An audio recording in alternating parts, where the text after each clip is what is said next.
I find there's the Gospel of Matthew in this University of Stockholm or something like that, somewhere in Sweden. I don't remember where even. I find all these different Hebrew New Testament texts, and then but I'm not finding their Shem Tov's Hebrew Matthew. And then I start looking for anything that mentions collections, because here was the Achilles heel. Not everything was fully cataloged that I needed to find. What do I mean by cataloged? So a lot of times there was a Jew in the Middle Ages who maybe he was a doctor or he was some kind of government official, but he was also a scholar in his spare time. And he would go to the local scribe and he'd say, I'm interested in this subject. Can you put together a manuscript for me? And these weren't printed. These were custom handwritten documents. Put together a manuscript for me that has something on grammar, something on Jewish arguments with Christians, something on history, maybe a little bit about Bible commentary. And the scribe would go to his shelf and he would pull out different books and he would copy all or parts of those books into this manuscript. And so you have a certain type of manuscript that is a kovets, a collection. And what are in those collections? Sometimes we have detailed information of what's on every page. Sometimes we don't. Sometimes the catalog just says collection. So I went and looked at dozens, maybe hundreds of these collections, looking for Shem Tov's Hebrew Matthew, thinking maybe it's in there.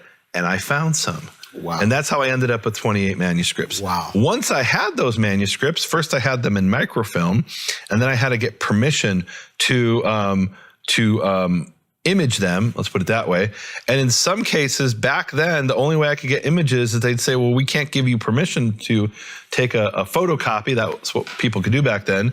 Because when we the Institute of Microfilmed Hebrew Manuscripts, we traveled to the Vatican, and they said, yeah, you can photograph our manuscripts, but only if you agree not to let anybody make copies of them. If they want copies, they should contact us and pay us money.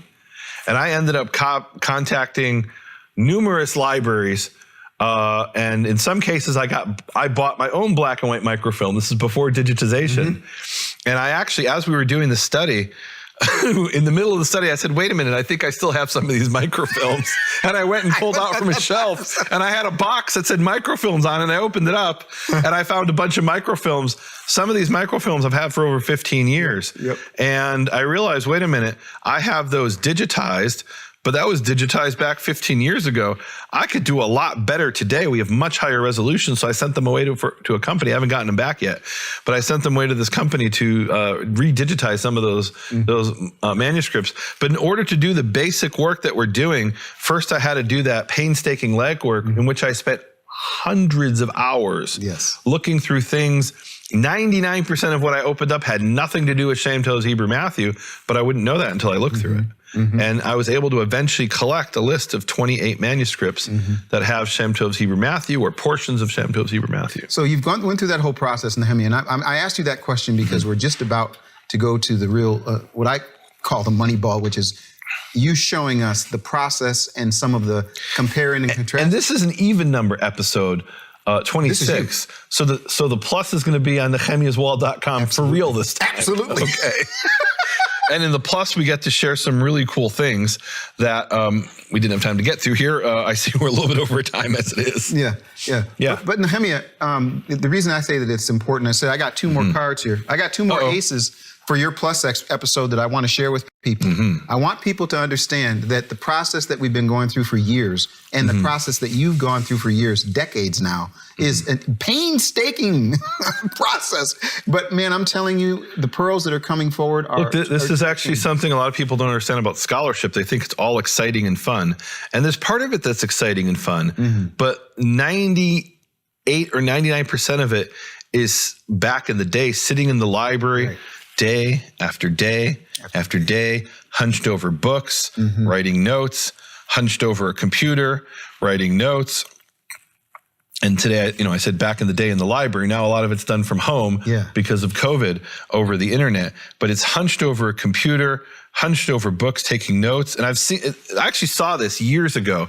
I was at Mount Scopus in the archaeology library, and there was this guy who would just sit there day after day after day after day, as many of us did, reading. And one day he gets up and he shouts, "Eureka!" I found it. And this is a guy who had been sitting there for months, for years, doing research, trying to put together the pieces of different pottery and look in books and try to find the parallels. And one day, just like that, he found it. Wow. And it's a lot of that.